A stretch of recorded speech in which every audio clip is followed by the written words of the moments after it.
Om Namo Bhagavate Vasudevaya. Om Namo Bhagavate Vasudevaya. Okay. We're going to put the verse up. There we are.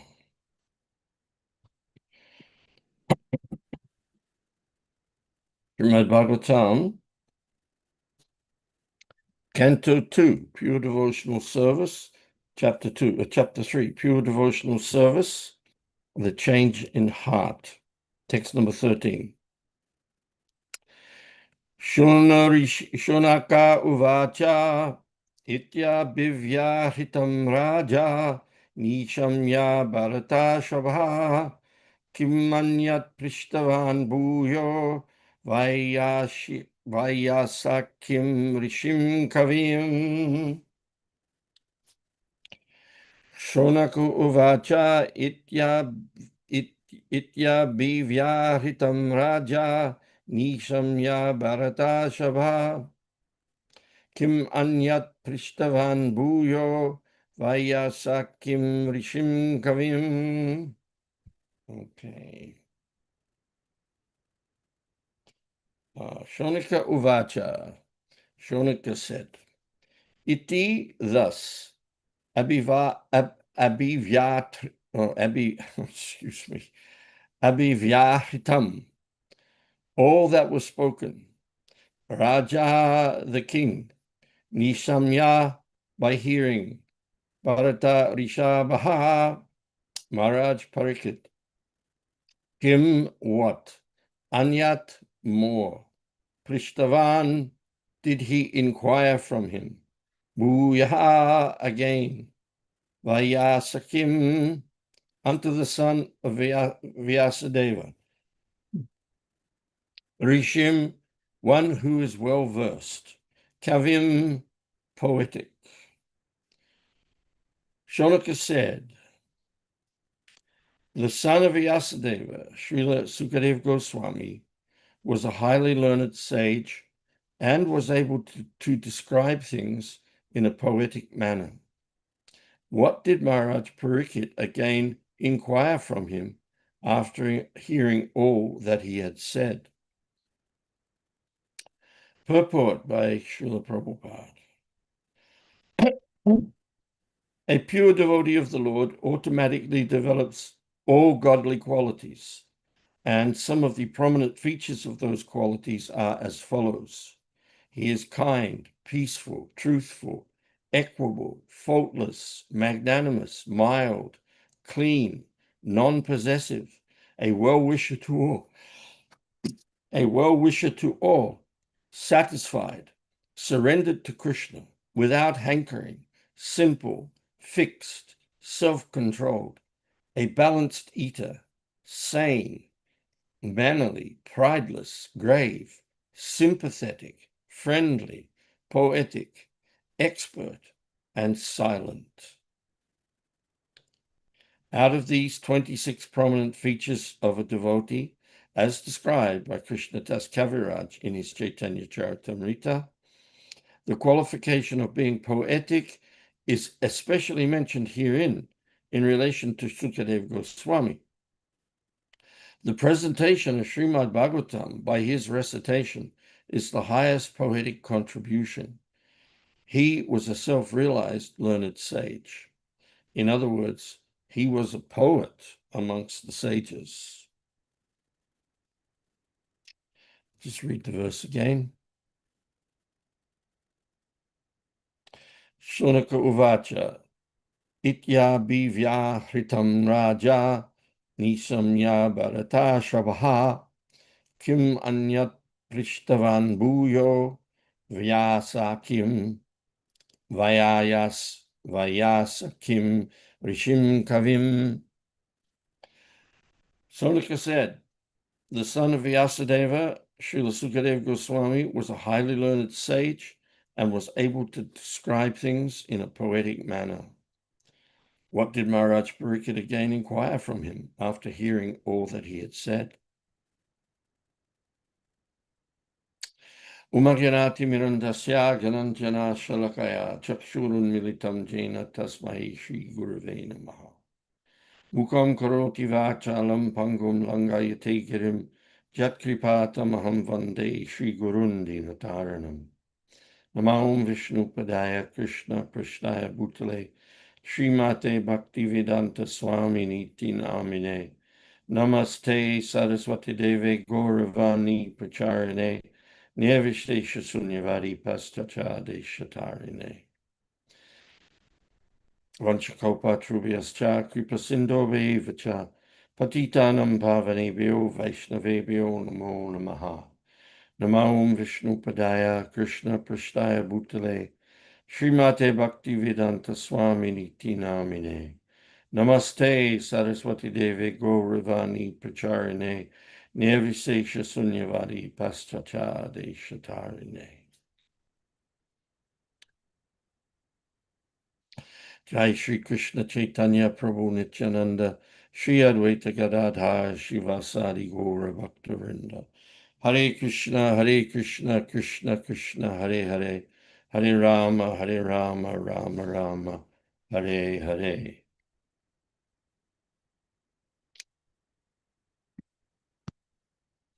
"26 Qualities of Devotees." Very impressive list given here. The qualities of a Vaishnava devotee of the Lord. And Prabhupada is pointing out that Śukadeva Goswami, of course, Śukadeva Goswami has all the qualities of a pure devotee of the Lord. But particularly we're looking at the quality of Poetic today. It's an amazing thing, actually, that practically speaking, the entire Bhagavatam is a poem. Of course, there's sections of it where there's prose, but not great amounts of it. 18,000 verses. I don't know what the ratio is, but the very vast majority of those verses are poetry. And it's not poetry that you could say Śukadeva, Vyasadeva have to sweat over it. It's just recited continuously. It's not that one verse is recited, then they have to think about the next verse and work out the meter and so on, and then get the rhyming correct and so on. It just flows from them, like people speak, just speaking. So that is something, when you contemplate it, is quite an amazing thing. Constantly amazing how that can be done. But it is a quality of a devotee. But then again, as it states here at the end of this purport, he is a poet amongst the sages. Not everything is on an equal level in any situation. So even amongst highly elevated devotees, there's a recognition of this, like just with Śukadeva Goswami, when he arrived at the congregation of sages, when Maharaj Parīkṣit retired to the banks of the Ganga and asked these assembled sages, what should he do on the threshold of death? There were all kinds of opinions. But then Śukadeva Goswami appeared, and everybody could recognize by his physiognomy that, oh, here is a Maha Bhagavat devotee of the Lord. So there's variegatedness in everything. So just to say, oh, these are the qualities of the devotees is one thing. But then we find some devotees have those qualities, one or more of those qualities, in what is called an exalted way. a very highly developed way. And then some devotees, very few actually, have all of the good qualities of a devotee in an exalted way. So here we see this exaltation of Śukadeva Goswami as a poet. And like I say, all you have to do is contemplate the Bhagavatam a little bit and what is the word? Choice poetry. See the choice poetry, the uttama shloka, the poetry which is free from any tinge of tamas and is always transcendental. And this sound vibration is very, very powerful. We could take a look at something that Narad says to Vyasadeva right in the beginning of the Bhagavatam in chapter 5, when there are those two famous verses, 10 and 11. Nayad vachas chitrapadam hare yaso jagat pavitram pagrinitakahichit tadvayasam titam ushanti manasa nayatra hansa niramantyu shikshaya tadvag vishago janataga viplavo yasmin prati shlokim abharavapyapi namanyanantasya yason kitani yat Shrinvanti Gayanti Grenanti Sadhava. Those words which do not describe the glories of the Lord, who alone can sanctify the atmosphere of the whole universe, are considered by saintly persons to be unto a place unto a place of pilgrimage for crows. Since the all-perfect persons are inhabitants of the transcendental abode, they do not derive any pleasure there. On the other hand, that literature, which is full of descriptions of the transcendental pastimes of the name, fame, forms, pastimes, and so on, of the unlimited Supreme Lord, is a different creation, full of transcendental words, directed towards bringing about a revolution in the impious lives of this world's misdirected civilization. Such transcendental literatures, even though imperfectly composed, are heard, sung, and accepted by purified men who are thoroughly honest. This verse actually was one of the main impetuses on me to take to this Krishna consciousness, to actually join the Hare Krishna movement, because of this statement that these descriptions of the transcendental glories of the name, fame, forms, pastimes, and so on of the unlimited Supreme Lord. This is a different creation, full of transcendental words directed toward bringing about a revolution in the impious lives of this world's misdirected civilization. Actually, that idea of a revolution was something that I think actually motivated a lot of people in my generation. Right? You don't hear a lot about a revolution in society these days. But there was definitely a mood in the 60s, 1960s, that there needed to be a revolution. There needed to be a revolution in the world, because so much just seemed wrong the way things were. It was at the height of the Vietnam War, so many other things. No need to go into the details. But the thing which was so actually compelling about hearing these things is that A, it was poetry, and B, it was dealing with a subject that was transcendental to everything that one had experienced in the world. It was completely transcendental, coming from beyond the material world, but bringing into the material world the seeds of a revolution of consciousness. And it wasn't done with polemics. It wasn't done with vicious condemnational words that were a call to action to bring about a violent change. Revolution, generally speaking, we see in the material world, revolutions are usually quite short, sharp, bloody, violent, and then it's over. And there's a famous line by an author called Franz Kafka.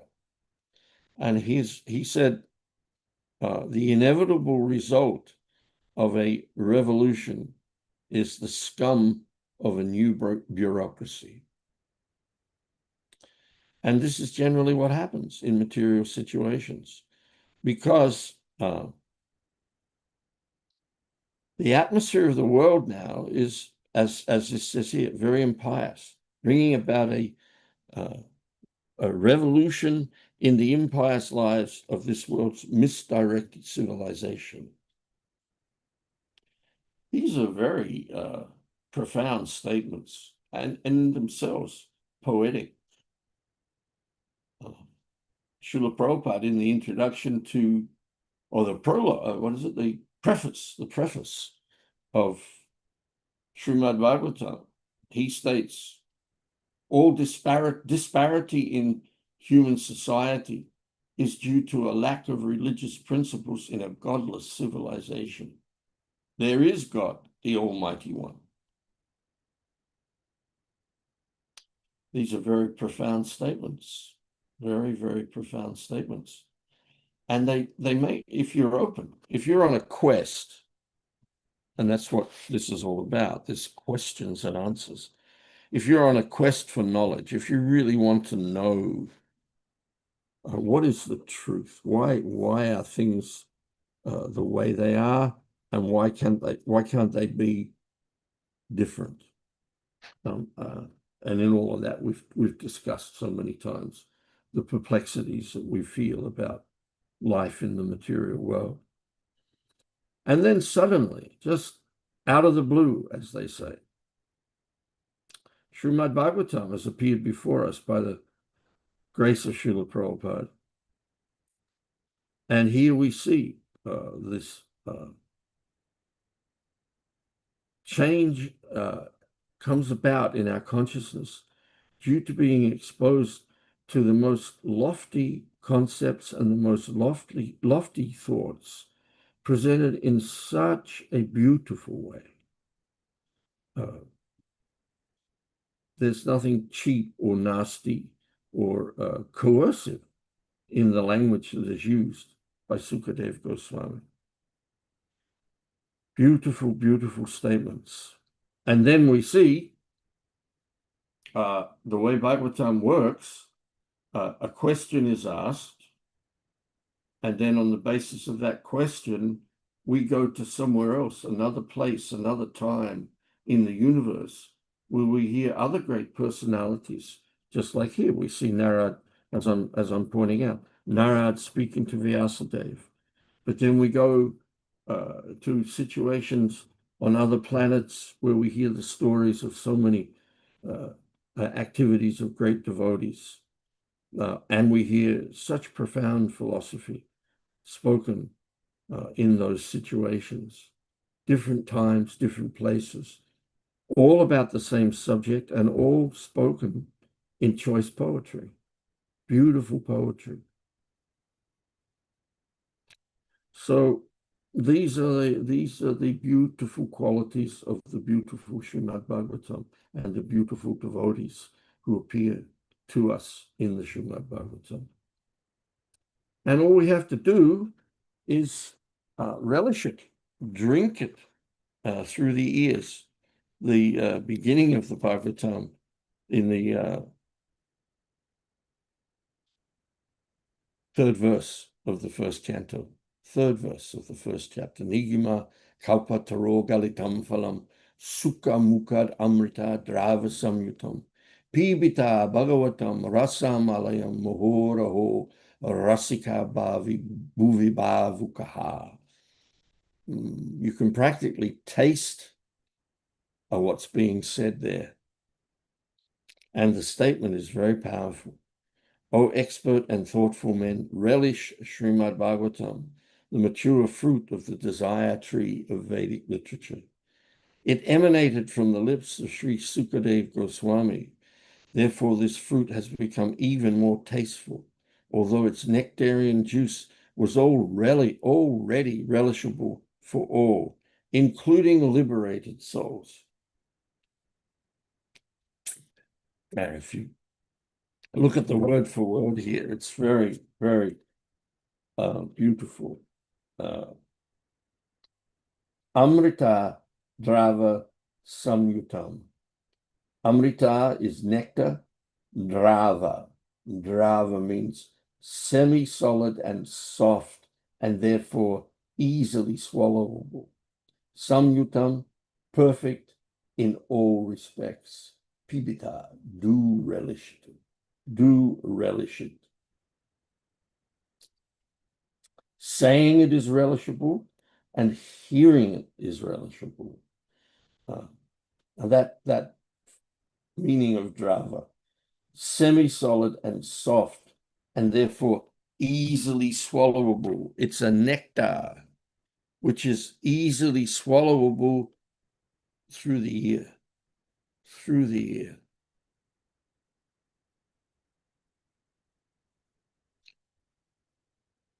Worth contemplating very often, and worth hearing very often. That Nigama kalpa taro galitam phalam sukha mukad amrita drava samyutam pibita Bhagavatam rasam alayam mohuraho rasika bhuvi bhavukaha. Practice saying that a few times, and you'll find yourself licking your lips. The taste of it is there in the sound of it. The taste is in the sound. The taste is in the hearing. Very important point to understand. That's why it's good to be in reading groups, hearing this transcendental sound vibration in the association of other devotees.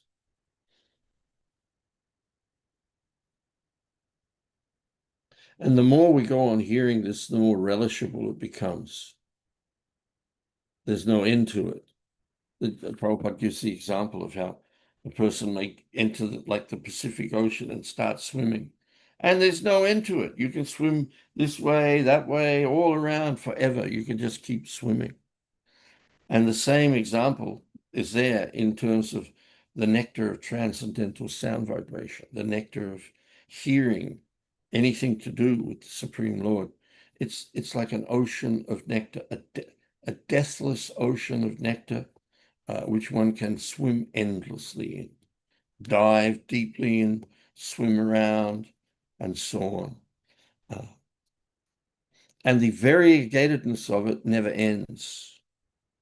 And the relishability of it always increases. It always becomes more and more relishable. And as this change in the heart takes place, which is being talked about in this chapter, pure devotional service begins with this hearing. Maharaj Parīkṣit is perfect by the fact that he hears. He simply hears. And Śukadeva Goswami is perfect by the fact that he simply recites, hearing and chanting, hearing and chanting. The transcendental glories. How did it go? So many things were mentioned by Narad. Full of transcendental words. Where are we? Full descriptions of the transcendental glories of the name, fame, forms, pastimes, and so on. Paraphernalia, devotees, anything to do with Krishna is absolute. So just hearing these things is purifying our heart so that what happens? We relish these things more and more and more. The coverings of lust and greed that are there as a result of long association with the three modes, or the lower modes of material nature, passion and ignorance, which give rise simply to material lust and greediness, and therefore just wanting to hear about mundane things, that gradually fades away. And it's all by the virtue of the sound vibration of these poetic statements. This week was the Vyasa Puja for our dear friend Mahavishnu Goswami. And he said something one time in a class which really struck me very deeply. He quoted the verse, Shrinvatam Swakata Krishna Punya Shravana Kirtana Hridiyanta Sto Hibhadrani Vidunoti Suhrit Satam. We know this verse, 1:2:17. Krishna is the Paramatma, the super soul within the heart of every living entity, and he cleanses away the desire for material enjoyment from the heart of the devotee who has developed an urge to hear his messages, which in themselves are virtuous when properly heard and chanted. Krishna is the benefactor of the truthful devotee. Truthful devotee means you don't pretend to be a pure devotee. You don't hide the fact that, oh, I have anarthas in my heart. I have lingering material desires in my heart. But here, this verse says, the Lord cleanses away the desire for material enjoyment, the root desire for material enjoyment, from the heart of that honest devotee who has developed a taste for hearing these poetic presentations. And Mahavishnu Maharaj, he honed in on the word vidunoti. Vidunoti, which means to cleanse. But it's a particular kind of cleansing. It's a cleansing that comes about by the exposure to sound. And that works on a mundane level as well as a spiritual level. And he gave two examples of a vidunoti, a literal thing called a vidunoti. It looks like a musical instrument. It's like an L shape with an ektar. It has one string. And there are people who, I don't know if they still do it today, but they go to door in India. They go door to door, and people bring out their cotton mattresses that, if you sleep on a cotton mattress, it gets compressed. So they bring out their cotton mattresses, and these people, they run the mattress under this string. The long piece holds the mattress as somebody pulls it through, and then somebody's plucking the string. And the sound vibration of the string hitting that mattress causes the cotton within the mattress to become fluffed up. That's a small example of it.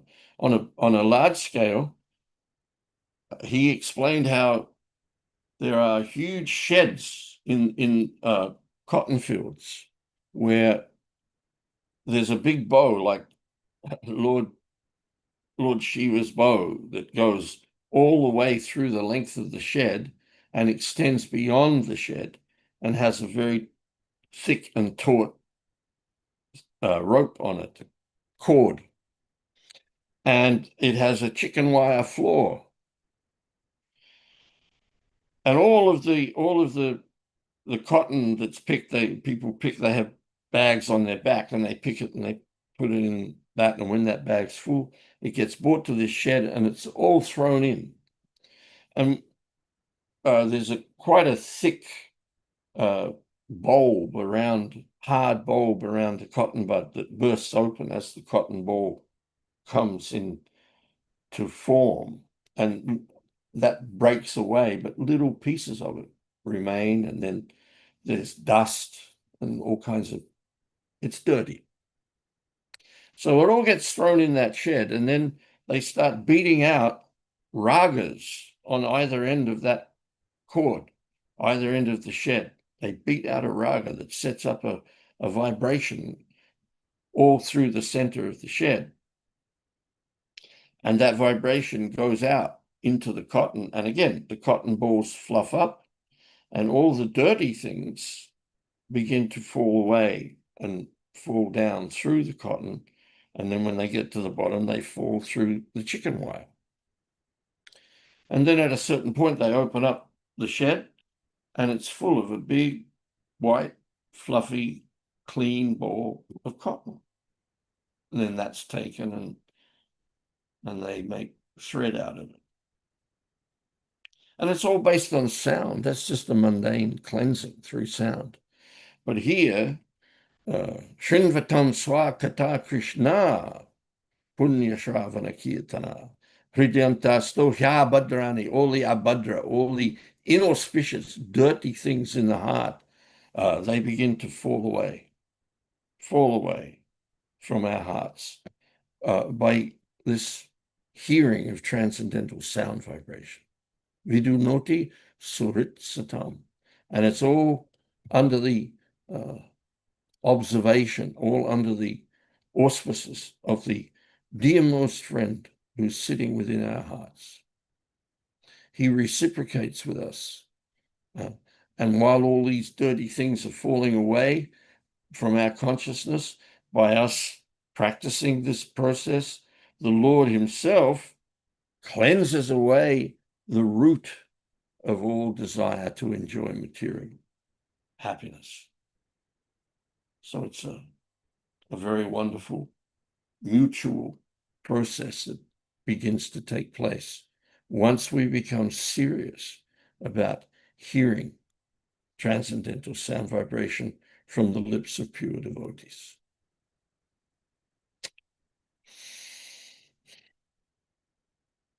Does anyone have any comments or any questions?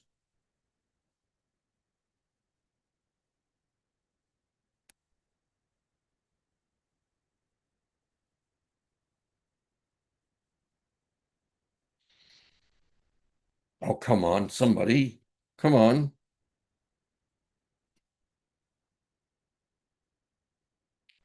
All right, I'll carry on. Hare Krishna, Prabhu, Dandavad Pranams. Viraj Krishna Prabhu. Thank you so much, Prabhuji, for elaborating very nicely. I just had a comment, perhaps it's a question as well, that quite often we try to distinguish between Westerners and Indians, as if like when the hearing of the sound vibration is there in terms of recitation of verses, that okay, we should not do too much, we should keep it to a minimal. Of course, there's a fine balance to that, but on the other hand, there's there are extreme classes where hardly or no mention of verses are there. In my experience, I have seen that it actually does not matter who is in the audience. If the sound vibration with the right intention is there, then it attracts everyone. And in fact, I've seen so many Westerners that they have taken up to the chanting of the verses of Bhagavad Gita or Srīmad Bhāgavatam when they are included, given an opportunity and encouraged to do so. So Prabhu, yeah, if you can comment on your experience in this regard. Well, I agree with everything you said. That's my experience as well. In terms of the beginning of your point, even with Indian people, I find it's a good idea to, if you're making a point about something, and then you say, oh, actually, there's a statement in the Srīmad Bhāgavatam or the Bhagavad Gita which illustrates this point. And then you can introduce Sanskrit to people. You can say, actually, originally spoken in Sanskrit language is a very beautiful sounding language. So I'll just chant that, and then we can talk about the translation. And then you can chant the verse. And another thing well, it's kind of a pet peeve of mine. I find that generally speaking, when a Sanskrit verse is spoken in classes, it's kind of spoken very quickly. And I think it's a good idea to slow down and also give it a bit of air. I mean, what's his name?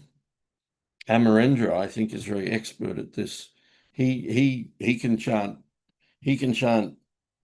mantras from the Bhagavatam in several different meters, several different melodies.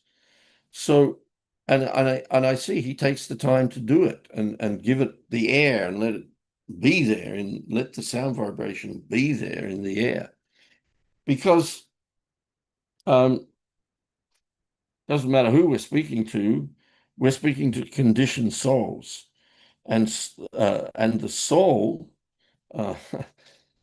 is looking for Krishna. There's a very nice lecture on the last verse of the 15th chapter of the first canto of Srīmad Bhāgavatam, which is called The Disappearance of Lord Krishna. And the whole chapter, the first half of the chapter, is Yudhishthira observing all kinds of inauspicious omens. And then Arjuna returns and he's in a despondent state of mind. And then Yudhishthira asks him all kinds of questions related to family and society about why are you in this state? And he ends up by saying, I think it is because you've lost the association of your dearmost friend. So in the lecture to that verse, Srila Prabhupada, he gives a rundown on how the heart is for love. So you keep that point there. And then he says, what happens for the conditioned soul is that, first of all, he forgets Krishna. Now we've talked enough about how we actually exist as lovers of Krishna. Our existence is for the purpose of being in loving relationship with Krishna. So then Prabhupada points out, as soon as the living entity is granted forgetfulness of Krishna, which involves if you want to forget Krishna, you have to forget your relationship with Krishna, which is your identity, and you have to forget the process of loving service to Krishna. But the moment we forget Krishna, we start missing him, because we're meant to be in loving relationship all the time. But we can't, so we miss Krishna, but we don't know what we're missing because we've forgotten him. And then we're in touch with the modes of material nature. We become infected by lust and greed, and we invest our loving propensity into all of these things, but we're never satisfied. But the way we invest our loving propensity into anything is by hearing about it. There's a fantastic purport in this in relationship to this in the second chapter, such an important chapter of the Bhagavatam. The verse Tasmadekina Manasa Bhagavan Sattvatam Pati Shrotavya Kititavyas Cha Jaya Pujas Cha Nityada. With one pointed attention, one should constantly hear about, glorify, remember, and worship the personality of Godhead, who is the protector of the devotees. And in the purport, Srila Prabhupada says these four activities of hearing about, glorifying, remembering, and worshipping are universal activities in human society. And he says, actually, one cannot exist without engaging in these activities. And these activities begin with hearing about something. And from that, attachment develops. We begin to glorify that thing. We give our loving, we invest our loving propensity into that, whatever it may be, other than Krishna. And the list is endless. But it's all based upon this hearing process. So when we come in contact with transcendental sound vibration, that transcendental sound vibration cuts through our ignorance. Whether we understand it or not, it's like medicine. You don't have to understand the relationship of a medicine to the metabolic arrangements of the body to understand that the contents of this medicine will bring about a cure to this disease. You don't have to know anything about that. You just have to take the medicine. And as soon as the medicine is applied, it begins to work. So if we are able in a non-threatening, non-intimidating way to expose people to transcendental sound vibration in its original Sanskrit form, then that's very, very powerful upon their consciousness, and it touches something in their hearts. So I'm all for speaking Sanskrit, quoting Sanskrit in classes. It doesn't matter who's there. It doesn't matter whether they just walked in the door or not. But to do it in such a way that, first of all, it doesn't come across as something that's just, but it's a poem. Each shloka is a poetic verse.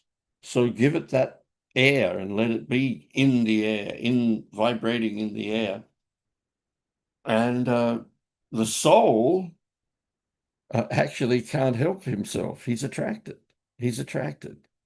Might not understand it, but it's very attractive. So there's an art to this, and it takes practice, but just start doing it, and you learn how to read your audience and learn how to do it in a way that you know it's going to have a very good effect on people. It attracts them. It will attract people, no doubt, because Krishna is all attractive, and anything spoken about Krishna is therefore all attractive. So best let people hear it.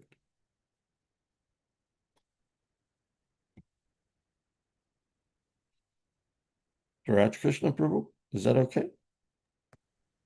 Yes, thank you so much, Prabhuji. It is the fact that you termed it, give it a bit of a air, and we don't have to rush through it, and that's what our Guru Maharaj emphasized it as well. I remember once he asked myself and Devkinandan Prabhu to lead about 20 or so verses from second chapter, text number 54, the sage of study, mind or intelligence verses. And we were kind of rushing it through, not stretching where we're supposed to.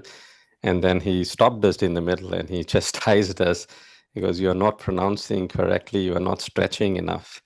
Yeah. And then after that, we were careful in stretching at the right point, and the whole atmosphere, because it was call and response, and the whole atmosphere became so nicely surcharged that at the end everyone was very enlivened, and Maharaj commented that you guys recited like South Indian Brahmanas.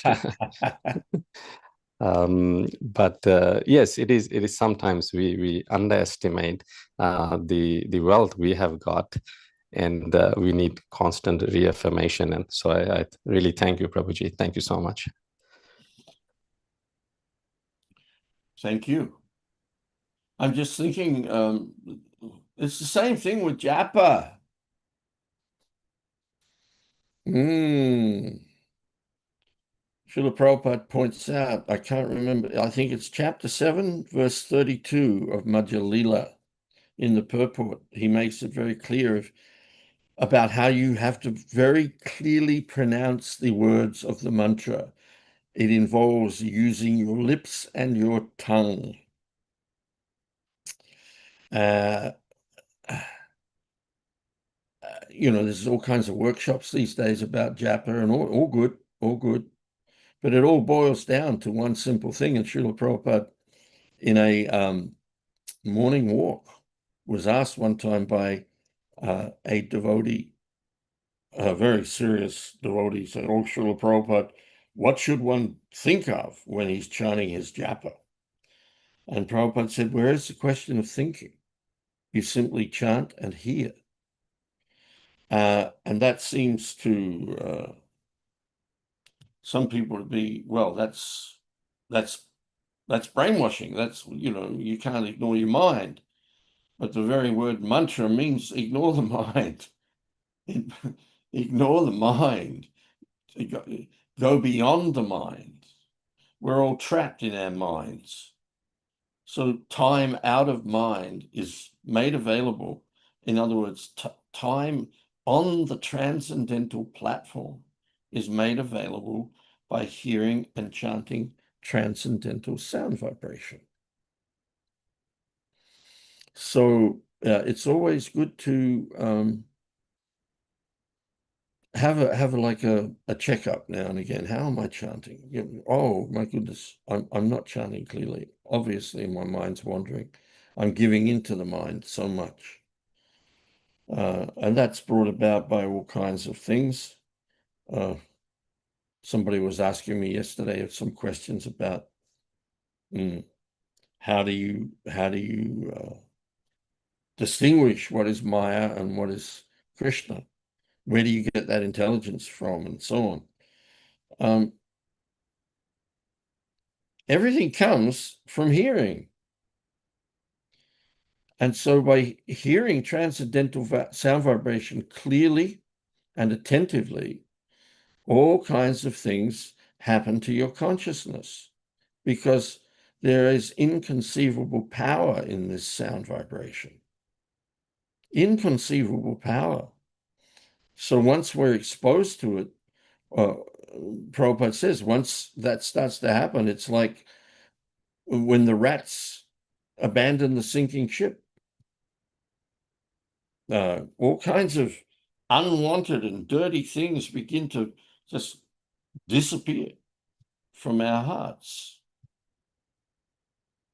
So attention is very important. Paying attention. You have to pay attention to what you're doing with whatever you're doing. You can't do anything inattentively. So forget that. Don't worry about the fact that it's stated that it's an offense to chant inattentively. We all get worried about all offenses. It's just common sense. If you don't do anything attentively, you're not going to get the benefit of what you're doing. And in certain circumstances, if you don't drive your car attentively, you could have a very serious accident. So attention is very important. Pay attention to what you're doing. And then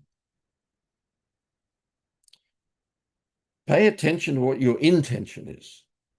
Why am I doing it? Why am I doing it?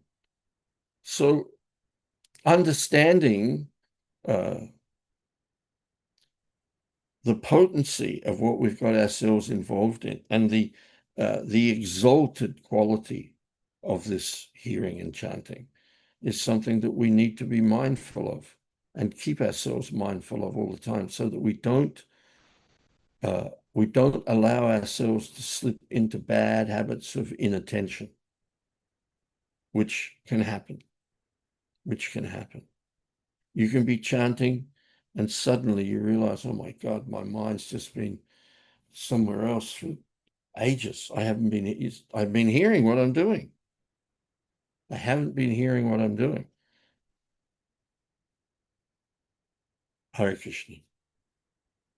Any other questions or comments? That was great, Viraj Krishna. Thank you, Prabhu. I like that very much. Oh, thank you, Prabhuji. Thank you. Anyone else? Sneha, you got a question? Where is she? Is she here today? Sneha. Yes. Yeah, there we are. Yes. You have a question? No questions today. Initially, when you begin the class, I was thinking about being poetic and how you were talking about poetry. In literal sense, to me, poetry always meant those, like poetry, like lines that rhyme together, the way they are said. But as the class progressed, I realized that being poetic also means words said in the glories of Krishna. So it's the language, it's also the speech that becomes a part of being poetic. So I got that. Well, yeah, this is a great point. This is a great point. I mean, that's another very important reason why one should read Srila Prabhupada's purports out loud, or at least for some of the time in one's reading. And that's always facilitated if you're in a group reading. And when you think about it, you can't read if you can't hear. Cursory reading is an abstraction of verbal reading, vocalizing things. But if you can't hear, you can't vocalize. So the hearing is fundamental. And in the purport to, you can read this, look this up, Canto 1, Chapter 1, verse 6, in the purport, Srila Prabhupada explains, it is more important to hear and explain than it is to read.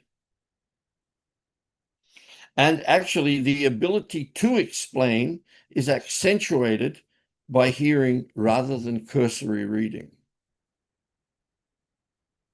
Did you have something more to say? Did I interrupt you? Sneha? Did I interrupt you? No, she's not coming back. Okay. Sorry, I was unable to unmute myself just then. Sorry? I was unable to unmute myself. Oh. No, I completed my point. I was just, I understood, I got a better understanding and clarity on being poetic, what it means to be poetic. Yes. Yes. Yes, and my elaboration on that is Yes. actually Yeah.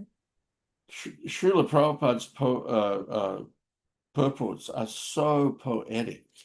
And it doesn't mean just, Prabhupada also explains, kavi means able to speak in a way which is attractive, able to write in a way which is attractive in both prose and poetry and formal poetry. So Srila Prabhupada's purports are not in formal poetic form, but they are very poetic. And sometimes he'll say something that just stuns you. Yes. Just in one sentence, he'll say something. Like I was talking to this devotee who was asking me yesterday about where does the intelligence come from? And I was explaining, well, first of all, there has to be some desire. And we looked at the purport to chapter 5, verse 15, in which Prabhupada explains this very clearly. But there's one sentence that pivots the whole thing, and it says, because he is a living soul, he has the capacity to desire by his free will. Such a powerful statement, just a few words. Because he is a living soul, he has the capacity to desire by his free will. That explains so much. So much. In the purport to chapter 13, verse 22 of Bhagavad Gita, it's a little two paragraph purport that talks about how the living entity is entangled in the material world, and it's all based upon desire to control, and as a result of that, one gets entangled in the repetition of birth and death because he's had material desire since time immemorial. then Prabhupada says, that conception has to change. That change can be brought about only by hearing from authoritative sources. Such power in just a few words. Such a change can be brought about only by hearing from authoritative sources. These things resonate deeply into the heart because they're true. They're absolutely true. And they're coming from the lips of a pure devotee of the Lord. My only desire is to have my consciousness purified by the words emanating from his lotus mouth.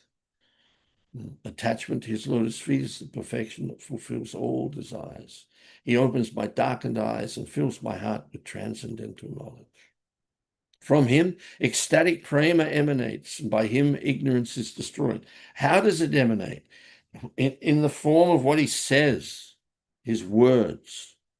So these books of Srila Prabhupada, I've said this many times in many places, so you may have heard me say this before.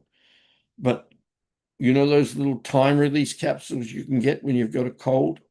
Like, there's a little capsule and there's blue pills, red pillules, red, blue, white, green, maybe whatever. And it explains that the red ones work for the first 3 hours. After that, the green ones kick in for 3 hours, then the white ones for 3 hours. Then at the end, the blue ones come in, and you have 12 hours of relief. So you start reading Srila Prabhupada's books, hearing Srila Prabhupada's books, and they immediately begin to have an effect on our disease of contaminated consciousness. And then you read them, and you go back again, and you read something else, and you think, how did I miss that? Well, you're ready for the next level of little capsules to kick in. Time release capsules of transcendental sound. And then you'll come across statements that stun you. You just, oh my God. Oh, look, we're just right on time, but we could do one quick little thing. Could we go to chapter 4, verse 24? Vinod, could you bring that up? Yes, Prabhu. Just a minute. Chapter 4, verse 24. Okay. Yeah. And I'll read that, and we'll end there, and I'll just leave it with you. The last statement in that purport is one of the most stunning statements you'll come across in Srila Prabhupada's books, and it will really turn you on to the importance of studying Srila Prabhupada's books, especially in the association of devotees.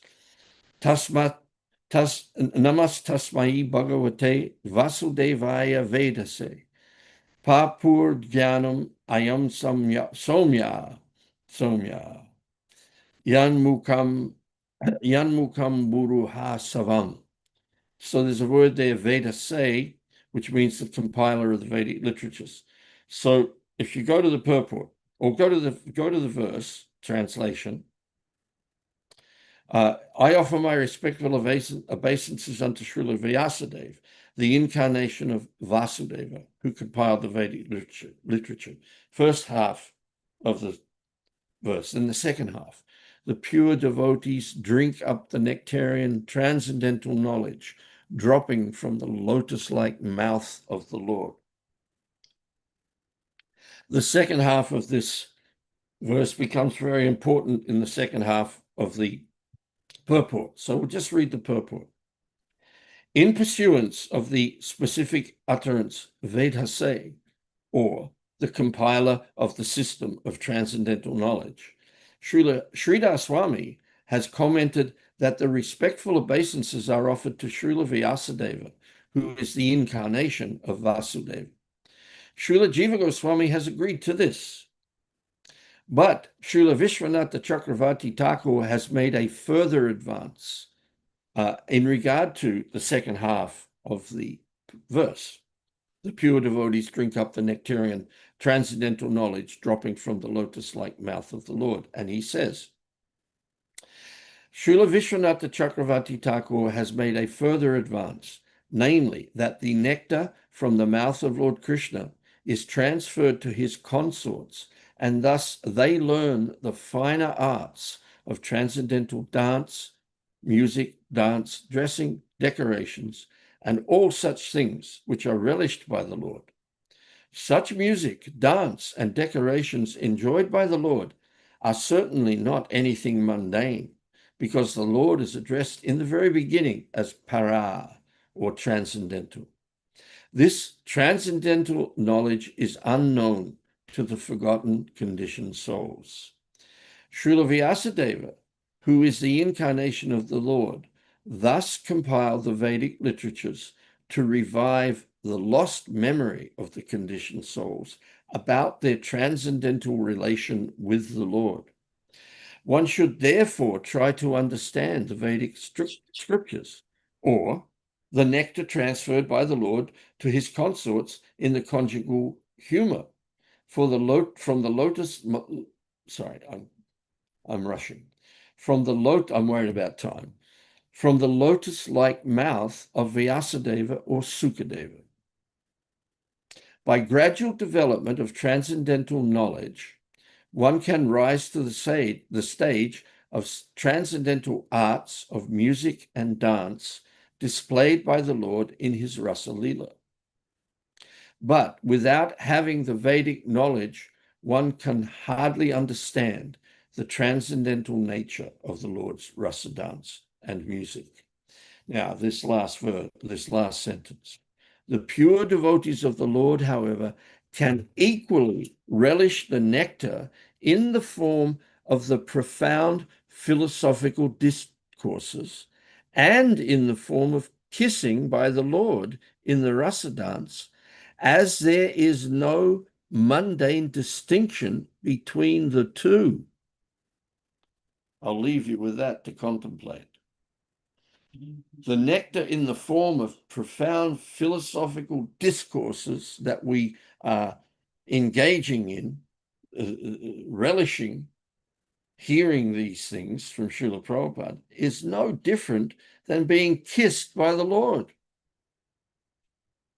because there is no mundane distinction between the two things. This study of Srīmad Bhāgavatam, as it is being presented by Srila Prabhupada, is inconceivably potent in its effect upon our consciousness, and inconceivably potent in going to the depth of our hearts and reawakening what's lying dormant there. And that is Nityasiddha Krishna Prema.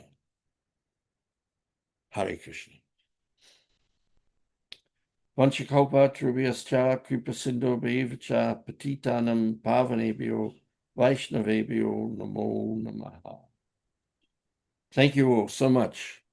Hare Krishna. Thank you so much, Prabhu. Hare Krishna. Thank you, Prabhu. Hare Krishna. Thank Hare you so Krishna, much, Prabhu. Thank Prabhuji, you, for a Prabhuji. beautiful class. Thank you. Hare Krishna. Thank you, Prabhu. Hare Krishna. Thank you, Prabhuji. Hare Krishna. Thank you, Thank you, Prabhuji. Hare Prabhu. Krishna. Hare Krishna. Thank you, Prabhuji. Hare Krishna. Hare Krishna. Hare Krishna, Prabhu. Hare Krishna. Hare Krishna. Thank you so much, Prabhu, for enlightening us. I'll end the class now, Prabhu. Hare Krishna. Hare